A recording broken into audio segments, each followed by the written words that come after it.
Hello दोस्तों, welcome to my YouTube channel. यदि आप भी विदेश जाना चाहते हैं और विदेश जाकर कोई काम करना चाहते हैं या आप विदेश में कहीं पर भी घूमने के लिए जाना चाहते हैं तो इसके लिए आपको पासपोर्ट बनाना सबसे आवश्यक होता है। इसके अलावा यदि आप किसी एयरपोर्ट पे काम करना चाहते हैं तो वहाँ पर भी आपसे पासपोर्ट मांगा जाता है। तो इस प्रकार के किसी भी काम के लिए आपको पासपोर्ट कैसे बनाना है, ये सभी जानकारी आपको हम इस वीडियो में बताने वाले हैं। इसके अलावा कौन कौन सा डॉक्यूमेंट आपको यहाँ पे लगने वाला है, तो ये सभी जानकारी आपको हम संपूर्ण जानकारी इस वीडियो में आपको बताने वाले हैं। इसके लिए वीडियो को बिना स्किप किए पूरा देखिएगा ताकि हर एक जानकारी आपको अच्छे से समझ में आ जाए, ताकि पासपोर्ट अप्लाई करने में आपको किसी भी प्रकार की परेशानी ना हो। पासपोर्ट अप्लाई करने के लिए आपको पासपोर्ट सेवा के ऑफिशियल वेबसाइट पे आना है। यहाँ आने के बाद यदि आप पहली बार पासपोर्ट के लिए ऑनलाइन आवेदन करना चाहते हैं तो यहाँ पे आपको सबसे पहले न्यू यूजर रजिस्ट्रेशन का एक ऑप्शन देखने को मिल जाता है, तो आपको इस वाले ऑप्शन पे क्लिक कर देना है। इसके बाद हमारे सामने नया इंटरफेस खुल करके आता है। यहाँ पे सबसे पहले आपको पूछा जाता है रजिस्टर टू अप्लाई एड, तो यहाँ पे आपको पासपोर्ट ऑफिस वाले ऑप्शन को सिलेक्ट करने देना है। इसके बाद यहाँ से पासपोर्ट ऑफिस पूछा जाता है,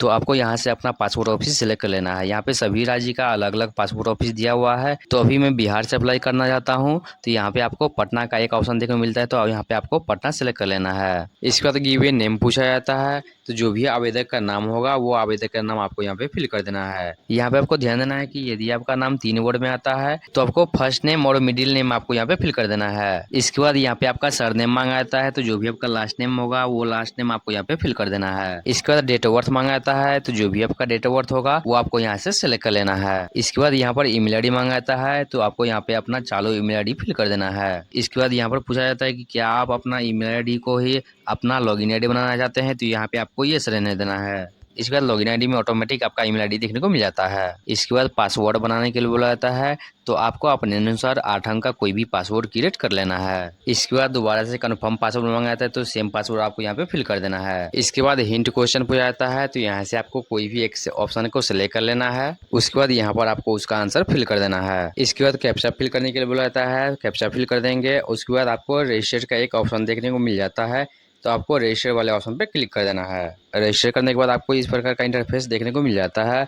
यहाँ पे बताया जा रहा है कि आपका जो रजिस्ट्रेशन है वो सक्सेसफुली हो चुका है। आपके ईमेल आईडी पे एक एक्टिवेशन कोड गया है, तो वहाँ पे क्लिक करके आपको अपना आईडी को एक्टिवेट कर लेना है। तो आपने जो भी ईमेल आईडी दिया हुआ था उस पे एक लिंक भेजा गया होगा, उस लिंक पे क्लिक करके आपको आपका जो आईडी है उसको एक्टिवेट कर लेना है। आईडी एक्टिवेट करने के बाद आपको दोबारा से इसके होम पेज पे आना है। यहाँ पर आपको एक ऑप्शन देखने को मिल जाता है एक्साइटिंग यूजर लॉगिन, तो आपको इस वाला ऑप्शन पे क्लिक कर देना है। अब यहाँ पर लॉगिन आईडी मांगा है, तो लॉगिन आईडी में जो भी आपने ईमेल आईडी फिल किया हुआ था वही ईमेल आईडी आपको यहाँ पे फिल कर देना है और कंटिन्यू वाले ऑप्शन पे क्लिक कर देना है। इसके बाद पासवर्ड मांगा जाता है, तो जो पासवर्ड आपने बनाया था वही पासवर्ड आपके यहाँ पे फिल कर देना है। उसके बाद कैप्चा फिल कर देंगे और लॉगिन वाले बटन पे क्लिक कर देना है। लॉगिन करने के बाद सबसे पहले आपको एक ऑप्शन देखने को मिल जाता है अप्लाई फॉर फ्रेश पासवर्ड, तो आपको इस वाले ऑप्शन पे क्लिक कर देना है। इसके बाद आपको इस प्रकार का इंटरफेस देखने को मिल जाता है, तो आपको नीचे आ जाना है और यहाँ पे आपको एक ऑप्शन देखने को मिल जाता है click here to fill the application form, तो आपको इस वाले ऑप्शन पे क्लिक कर देना है। अब यहाँ पर सबसे पहले आपका जो राज्य है वो पूछा जाता है, तो यहाँ पे क्लिक करके आपका जो राज्य होगा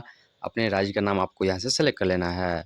इसके बाद आपके जिला का नाम पूछा जाता है, तो आप जिस जिला से आते हैं यहाँ से आप अपने जिला का नाम आपको सेलेक्ट कर लेना है। इसके बाद पूछा जाता है अप्लाइंग फॉर, तो आपको यहाँ पर फ्रेश पासपोर्ट वाले ऑप्शन को सेलेक्ट कर लेना है। इसके बाद टाइप ऑफ एप्लीकेशन पूछा जाता है, तो यदि आप नॉर्मल पासपोर्ट बनाना चाहते हैं आपको नॉर्मल वाले ऑप्शन को सिलेक्ट कर लेना है, और यदि आप तत्काल में बनाना चाहते हैं तो आपको तत्काल वाले ऑप्शन को सिलेक्ट कर लेना है। इसके बाद बुकलेट टाइप पूछा जाता है, तो यहाँ पे आपको नॉर्मली 36 पेज वाले ऑप्शन को सिलेक्ट कर लेना है। इसके बाद नेक्स्ट वाले बटन पे क्लिक कर देना है। अब यहाँ पर दोबारा से आपका नाम पूछा जाता है, तो यहाँ पे आपको पहला नाम फिल कर देना है। उसके बाद आपको लास्ट नेम फिल कर देना है। इसके बाद आपका जेंडर पूछा जाता है, तो आपको यहाँ से अपना जेंडर सिलेक्ट कर लेना है। इसके बाद पूछा जाता है कि क्या आप किसी दूसरे नाम से भी जाना चाहते हैं, तो यहाँ पे आपको नो वाले ऑप्शन को सेलेक्ट कर लेना है। इसके बाद पूछा जाता है कि क्या आपने कभी अपना नाम चेंज किया है, तो यस करेंगे, नहीं तो आपको नो वाले ऑप्शन को सेलेक्ट कर लेना है। इसके बाद आपका डेट ऑफ बर्थ मांगा जाता है, तो यहाँ पे क्लिक करके आप अपना जो डेट ऑफ बर्थ है वो आपको यहाँ से सेलेक्ट कर लेना है। इसके बाद प्लेस ऑफ बर्थ में आपको नो वाले ऑप्शन को सेलेक्ट करने देना है।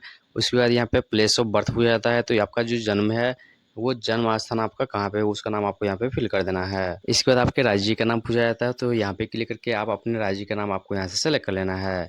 इसके बाद डिस्ट्रिक्ट का नाम पूछा जाता है, तो जो भी डिस्ट्रिक्ट होगा आपका यहाँ से आपको अपने डिस्ट्रिक्ट का नाम सेलेक्ट कर लेना है।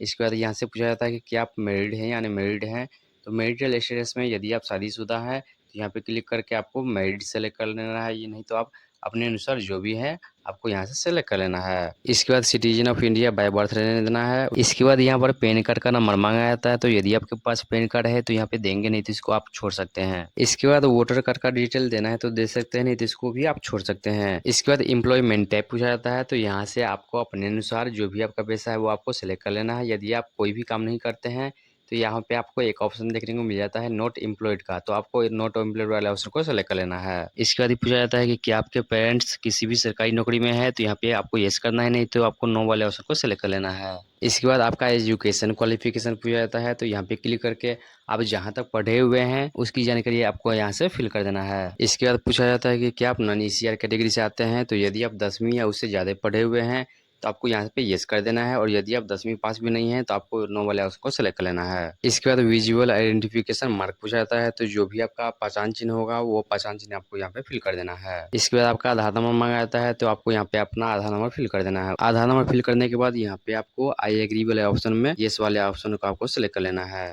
इसके बाद सेव माई डिटेल पे क्लिक कर देंगे।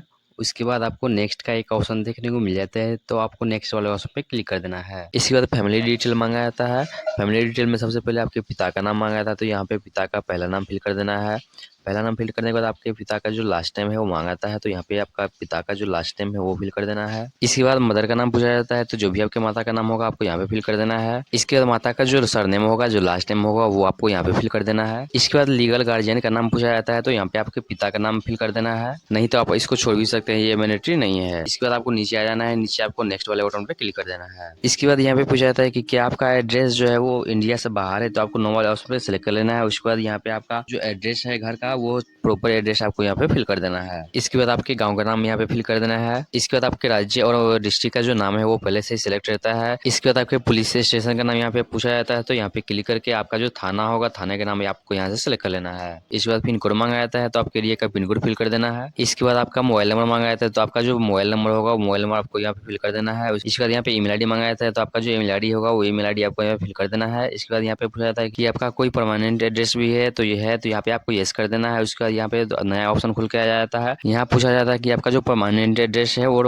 प्रेजेंट एड्रेस है दोनों सेम है, तो आपको येस कर देना है। येस करने के बाद आपको एक ऑप्शन देखते हो मिलता है नेक्स्ट का, तो आपको इस वाले ऑप्शन पे क्लिक कर देना है। इसके बाद इमरजेंसी कॉन्टैक्ट मांगा जाता है, तो यहाँ पे आपके पिता का नाम लिख देना है और आपका फुल एड्रेस आपको यहाँ पे फिल कर देना है। इसके बाद मोबाइल नंबर मांगा जाता है, तो आपके पिता का जो मोबाइल नंबर होगा वो मोबाइल नंबर आपको यहाँ फिल कर देना है। इसके बाद टेलीफोन नंबर में आपको छोड़ सकते हैं। इसके बाद ईमेल आईडी भी आपको इसको छोड़ सकते हैं, ये मैंडेटरी नहीं है, इसको आप छोड़ सकते हैं। इसके बाद एक ऑप्शन देखने को मिलता है नेक्स्ट का, तो आपको इस वाले ऑप्शन में क्लिक कर देना है। इसके बाद पासपोर्ट का डिटेल मांगा जाता है, तो यदि आपने इससे पहले पासपोर्ट के लिए अप्लाई किया हुआ था तो आपको उसकी जानकारी देना है, नहीं तो आपको तीन ऑप्शन में आपको नो वाले ऑप्शन को सिलेक्ट कर लेना है। यहाँ पे आपको एक ऑप्शन देखने को मिल जाता है details of previous current diplomatic official passport का एक ऑप्शन देखने को मिल जाता है, तो यहाँ पे आपको डिटेल्स नॉट अवेलेबल वाले ऑप्शन को सिलेक्ट कर लेना है। इसके बाद आपको नेक्स्ट वाले ऑप्शन पे क्लिक कर देना है। इसके बाद यदि आप पर कोई पुलिस कंप्लेन है तो उसकी जानकारी देना है, नहीं तो आपको सभी ऑप्शन में आपको नो वाले ऑप्शन को सिलेक्ट कर लेना है। इसके बाद नेक्स्ट वाले ऑप्शन पे क्लिक कर देना है। इसके बाद आपके एप्लीकेशन का जो फाइनल प्रीव्यू है वो आपको देखने को मिल जाता है, तो यहाँ से आपको सभी डिटेल को अच्छे से मिला लेना है। और यदि आपको लगता है कि इसमें कोई मिस्टेक हो गया है तो आपको प्रीवियस वाले ऑप्शन पे क्लिक करके इसको आप सुधार कर सकते हैं। और यदि आप सभी डिटेल सही है तो आपको नेक्स्ट वाले ऑप्शन पे क्लिक कर देना है। इसके बाद सेल्फ डिक्लेरेशन बोला जाता है, तो यहाँ पे आपका जो प्रूफ ऑफ बर्थ है, जो आपका जन्म का प्रूफ है, वो डॉक्यूमेंट आपको यहाँ से सिलेक्ट कर लेना है। यहाँ से आपका 10वीं की मार्कशीट भी सिलेक्ट कर सकते हैं, या आपका जो भी डॉक्यूमेंट है जिसपे आपका जो डेट ऑफ बर्थ है वो मेंशन है, तो वो डॉक्यूमेंट आपको यहाँ से सिलेक्ट कर लेना है। इसके बाद प्रूफ ऑफ रेजिडेंस पूछा जाता है, तो जो आपके एड्रेस का प्रूफ होगा वो एड्रेस का प्रूफ आपको यहाँ से सेलेक्ट कर लेना है। इसके बाद नीचे आएंगे और नीचे आपको आई एग्री वाला ऑप्शन को सेलेक्ट कर लेना है। अभी नेटवर्क इशू के कारण आपको इस प्रकार का इंटरफेस देखने को मिल जाता है, नहीं तो आपका जो नेटवर्क ठीक रहेगा तो आपको प्रॉपर ये आपको देखने को मिल जाता है। इसके बाद यहाँ पर पहले से पूछा जाता है, तो यहाँ पे आपको अपने गाँव का नाम फिल कर देना है। इसके बाद प्रीव्यू एप्लीकेशन फॉर्म पे क्लिक कर देना है। इसके बाद आपका जो फाइनल प्रीव्यू है वो आपको देखने को मिल जाता है। इसके बाद स्क्रॉल करके नीचे जाना है और यहाँ पे आपको क्लोज वाले बटन पे क्लिक कर देना है। क्लोज करने के बाद आपको यहाँ पे एक ऑप्शन देखने को मिल जाता है सबमिट फॉर्म का, तो आपको सबमिट फॉर्म वाले ऑप्शन पे क्लिक कर देना है। इसके बाद यहाँ पर आपको एक ऑप्शन देखने को मिल जाता है पे एंड बुक अपॉइंटमेंट, तो आपको इस वाला ऑप्शन पे क्लिक कर देना है। इसके बाद यहाँ पर आपको ऑनलाइन पेमेंट वाला ऑप्शन को सिलेक्ट कर लेना है। उसके बाद आपको नेक्स्ट वाले ऑप्शन पे क्लिक कर देना है। इसके बाद यहाँ पर भी आपको नेक्स्ट वाले ऑप्शन पे क्लिक कर देना है। इसके बाद आपके सामने अपॉइंटमेंट ऑफिस का जो डिटेल है वो वहाँ पे देखने को मिल जाता है, तो यहाँ पे क्लिक करके आपका जो नजदीकी हेड पोस्ट ऑफिस होगा उसको आपको सिलेक्ट कर लेना है।